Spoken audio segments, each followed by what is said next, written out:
מאות אלפי חיילים ושוטרים השתתפו בפינוי היישובים ברצועת עזה וצפון השומרון. אתה מתאר פקודה אחי? כן. מה קרה? מרביצים פה ליהודים, זה מה שקרה. אנחנו צבא הגנה לישראל. רבנים שונים בימין קראו לחיילי צה"ל לסרב פקודה.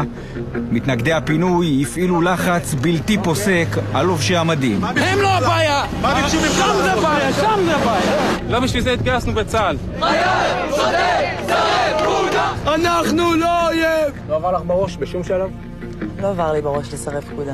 אבל בסיום המבצע נספרו 63 חיילים וקצינים בלבד שסרבו פקודה. אם הייתי עומדת שוב בסיטואציה הזאת, הייתי עושה את זה, וגם הייתי עושה את זה אותו דבר.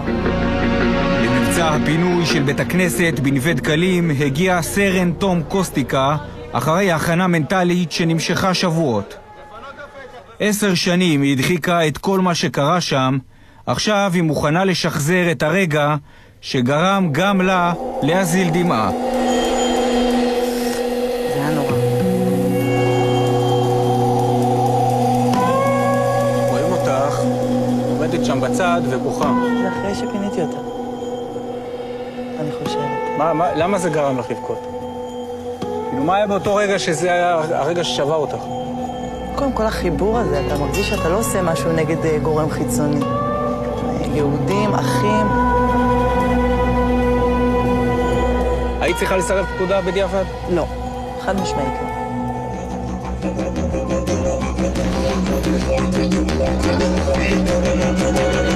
מקרים רבים של סרבנות, המכונה אפורה, הכיל צה"ל בתוך היחידות, בלי משפט צבאי ובלי רעש תקשורתי, שעלול היה ליצור מקרי סרבנות נוספים. כשאני נשברתי, אז המפקד שלי שאל אותי מה קורה. אמרתי לו, אני לא יכול לעשות את זה, אני לא עושה את זה. אז הוא אמר, אוקיי, חכה רגע. הגיע המ"פ, שאל מה הסיפור. אמרתי לו, אפשר לעשות מזה סיפור, ואפשר לעשות מזה סיפור, אבל אני לא מפנה. הוא אמר, טוב, לך לפלוגה ותשב שם. חיכיתי עם כולם, כמו כולם. הגדירו שם שומר על התיקים שלנו, שומר על התיקים, מאזין. הגדירו הרבה תפקידים כדי לא להגיע למצב שמישהו אומר שהוא מסרב פקודה. אחי, קשי ותום השתתפו במעגל הראשון של פינוי היישובים. שלושתם הדחיקו את הימים הדרמטיים שמלווים אותם עד היום. היו חיילים שהייתה להם את הדילמה הזאת? כן, היו לי גם חיילים כאלה. אנחנו השתדלנו להשאיר אותם מחוץ לסיפור, נקרא לזה. אם זה לדאוג ללוגיסטיקה של המחלקה ולהביא דברים. כדי לא להגיע לסירוב פקודה. כן. חשבתי שסירוב פקודה על החלטה מהסוג הזה, שהיא החלטה לאומית, היא לא סירוב פקודה אם לאכול לא כשר או לא לאכול לא כשר. זה דבר שיכול לפרק את המדינה. אתם לא יכולים להתבייש, זה הבית שלנו, זה החיים שלנו, זה הבית שלנו. איך זה בעצם לעשות דבר כזה? לסינר, מה אני אגיד לך? הן לא זזות. כל החיים שלנו, פה כל המשפחה. הן לא מוכנות להתפנות בשום מצב. עשיתם הכל כולל שימוש בכוח. בלית ברירה, מה שנשאר לכם לעשות זה רק לקחת ממנה את הבובה, את התינוק, וללכת לאוטובוס. יכול להיות שהם רצו לאלף, אבל להכין אותנו לא הכין. העדר צועד, תצטדלו גם אתם. למרות שבפועל, אם הייתי תופס אחד בצבא באותה תקופה, היית, לפחות בסביבה שלי, היית רואה הרוב לא רצו לעשות את זה, זה בטוח, וגם הרוב היו נגד זה. בסופו של דבר, רוב החיילים הדתיים, אפילו אלה שבאים ממקומות מאורגנים, ממכינות קדם צבאיות, מישיבות הסדר, עובדה, המסר הממלכתי חזק אצלם מכל מסר אחר, ואם הם הושפעו מרבנים, הם הושפעו מרבנים שהם מאוד מאוד דמוקרטיים וממלכתיים. המחלקה שביצעה פה פינוי לא הצליחה, אז לוקחים תמיד את הטובים ביותר, בהצלחה. שלום, מדבר על סרן יוסי מגדוד שחר, כוחות הפינוי, מבקש רשות להיכנס. ללכת מפה בבקשה. אין כאן שום קשר לאויב, דווקא העניין של בנחישות וברגישות, זה שאומרים לך, אם ככה מישהו ננעל עליך, וזה קרה המון, אז... מה זה ננעל עליך? מישהו מהמפונים ככה בא עם תינוק ודוחף לך אותו לידיים ואומר לך, זה הבית שלו, וברור שכולנו, כן, מאוד מאוד קשה. אני חושבת שהעניין הזה של לחפש נקודה ולא להישבר, זה באמת כי המשימה הזאת צריכה להיעשות. דיברת פעם עם מישהו מהמפונות שלך?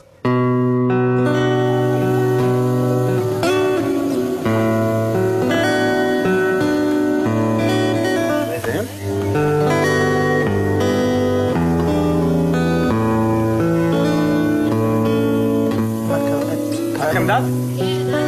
אחת המפנות אוקיי, נעים מאוד. בבית הכנסת, נעים מאוד. אתה רואה? סבר פנים. ברור שסבר פנים, משהו. ומי את? ואת בזה? אני עשו לנו היכרות. פיניתי במעגל הראשון בנווה דקלים. קצינה הזאת. את החיילת. כן. אוקיי, נעים מאוד. נעים מאוד. מצחיק שגדל. כן. כבר לא נראה. את חיילת.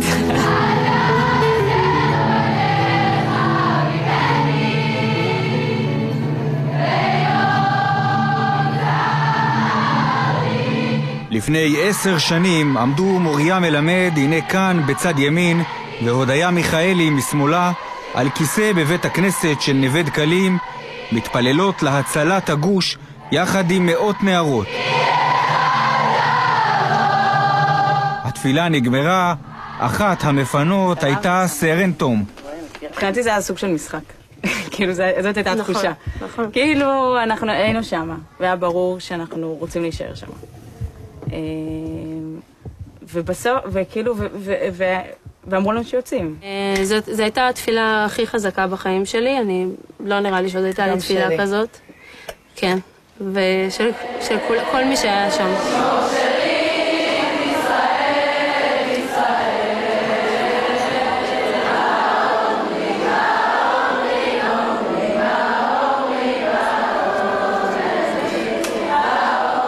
אני זוכרת שזה היה הזוי, כאילו אני מתפללת 18, אז כאילו החיילות לא לוקחות אותי כי אני באמצע התפילה, אבל כאילו באתם לגרש אותי, אז מה זה משנה שאני באמצע תפילה? אבל אם היית באמת שמה את עצמך במשחק תפקידים הזה, והיית חיילת או קצינה צעירה באותו זמן, את חושבת שהדבר הנכון היה לסרב פקודה? היה לי ציפייה מאוד גדולה שהחיילים לא יעשו את זה. אמרתי, אוקיי, הממשלה קיבלה את ההחלטה, אבל המכונה הזאת לא תפעל אם הברגים בה לא ישבו במקום, אם כל בורג יישב בצד, המכונה לא תעבוד. זה לא יקרה. כאילו, היה לי מאוד אמונה כבן אדם לבן אדם, שחיילים הגיעו לדלת ולא הצליחו לדפוק. באמת, באמת, באמת האמנתי את זה. שום דבר לא היה יכול להכין אותנו לזה שכשהגענו לרגע האמת, בשנייה, שרק עמדו מולנו, עוד לא פצעו באמת, עוד לא הוציאו את המילים הקשות, הרגשיות, המטלטלות, רק עמדנו ואנחנו פשוט פרצנו בבכי בדיוק מהסיבות האלה. עשה עמנו צדקה וחסד ועוד שבוא. הסתכלנו מהחלונות של הבית כנסת, אמרנו, טוב, עכשיו איך זה לא קורה, כאילו, ויש פה חיילים, אז איך זה לא יקרה? אבל עדיין, לא, זה לא יקרה, כאילו, באמת, איך שמוריה אמרה, שחשבנו שיבואו ויהיו איתנו, כאילו אמרתי, כן, שיבואו, יישארו איתנו בבית כנסת, ויאללה, כולם מתפללים להשם שיעזור לבטל את הגזרה, כאילו, למה שזה לא ייגמר ככה?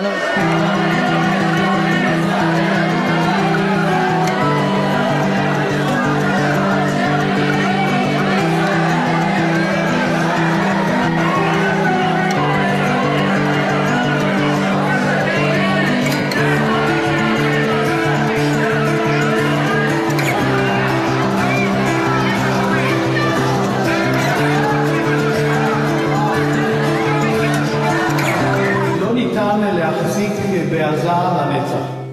התוכנית הזאת טובה לישראל בכל תרחיש עתידי. במבחן התוצאה יש לנו ברצועת עזה ארגון טרור ששולט על רצועת עזה. אנו מצמצמים את החיכוך היומיומי ואת קורבנותיו במשני הגלים. אוכלוסייה רחבה של מדינת ישראל, למעשה כל אוכלוסיית הדרום, נמצאת תחת איום. אלה שימשיכו להילחם בנו, יפגשו בצה"ל ובזרועות הביטחון במלוא עוצמתם. בפרספקטיבה של 10 שנים, אז המציאות הביטחונית בדרום היא הרבה יותר גרועה מאשר המציאות שהייתה כשהיינו ברצועת עזה. המציאות הביטחונית גרועה יותר, אומר המפקד לשעבר של אוגדת עזה, אבל זה לא אומר שרעיון הנסיגה היה טעות. אין ספק שלהגן על שטח שקו הגבול הוא קו ברור, ואין חיכוך בין אוכלוסייה בלתי מעורבת, חיילים, אזרחים שנעים באותם צירים, שנמצאים כל הזמן בחיכוך גבוה, זה חיסרון מבחינה צבאית.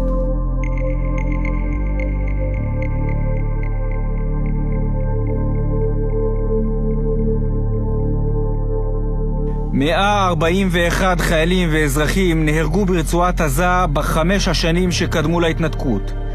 מאז הנסיגה ועד היום נהרגו 125 חיילים ואזרחים מטרור שמקורו ברצועת עזה, כלומר ירידה של כמעט 50% בעקבות הפינוי.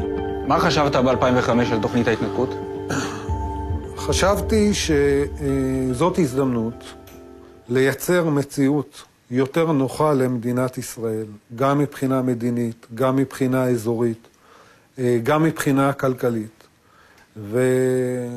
ובסופו של דבר, מה שכולנו נוכחנו, שבסך הכל אנחנו יצאנו מתוך רצועת עזה, עברנו לצד השני של הגדר, והמציאות בעיקרה לא השתנתה. אבל שלא נחיה באשליות, צריך לומר לעצמנו, להסתכל בעיניים ולומר, לא ישבנו בעזה, לא נכנסנו לעזה בשנים האחרונות, ניסינו להיכנס לעזה, חטפנו אותה, הלכנו בתוך גוש קטיף, קצת אחורה, ואתה שואל אותי, נהרגו הרבה יותר אזרחים בגוש קטיף מאשר ב10 שנים האחרונות.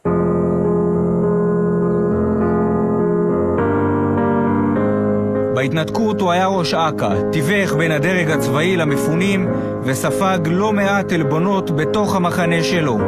חובש כיפה שמאתגר עד היום את פירמידת הערכים של הציונות הדתית. אני חושב שמפעל ההתיישבות בגוש קטיף היה כישלון, שלמרות שאני גדלתי על זה ותמכתי. אתה אומר, אני חושב שלא היינו צריכים להישאר בגוש קטיף. נכון, אבל אתה שואל אותי עכשיו אם תמכת בהתנתקות כמו שהייתה, לא תמכתי בה. בסדר. כן, כן. אבל אני חושב שמדינת ישראל צריכה... מה שמענו ממך את המשפט הזה? סתם, בגלל שאף אחד לא שאלתי ככה. אני חושב שזה שהצבא נשאר מאוחד, המדינה נשארה מאוחדת, זה הרבה יותר חשוב מאשר עצם ההתנתקות עצמה. ההחלטה אם גוש קטיף לעד ולעולמי עולמים שלנו כן או לא, העם בישראל החליט שלא. אני חושב שמי שהצליח להביא לבין עזה לרפיח ב-20 שנה 8,000 מתיישבים, חלוצים, אנשים נהדרים, אמר בעצם, אנחנו לא רוצים להיות שם. התפילות שלא התגשמו, הדילמות ברגע האמת, החיבוקים, הזעם והדמעות, הגרדים על גוש דן והחיילים שנפלו על הגנת גוש קטיף. 10 שנים אחרי, המרחק בין מדי הזית והסרט הכתום הולך ומצטמצם. שלום רועי. ערב טוב. הרבה תגובות הסדרה הזו מייצרת במהלך השבוע הזה, ואם אנחנו מסכמים את הביטחוניסטים ששמענו בכתבה הזו, הם בעצם אומרים, ההתנתקות עצמה לא הייתה כישלון מבחינה ביטחונית, אם היה הסכם, זה בעצם בין השורות מה שאנחנו אומרים. אסטרטגית הם אומרים, היה נכון לצאת מרצועת עזה, גם זה נכון לביטחון של מדינת ישראל, וגם מבחינה מדינית. הדרך, החד צדדיות, אובדן ההרתעה, גרם לזה ש2 מיליון איש יושבים במקלטים, ולכל מה שאנחנו מכירים מאז, אבל הם אומרים כן, היה צריך לצאת, אבל לא בצורה הזאת, ובפרק של מחר אנחנו עוסקים לאור לקחי ההתנתקות מרצועת עזה, איך תיראה, אם תיראה ההתנתקות מיהודה ושומרון, אם היא אפשרית בכלל, כמה זה יעלה, והאם היא תביא, אפשר להבטיח בכלל ביטחון בתנאים שנוצרו במזרח התיכון. רועי, תודה. תודה.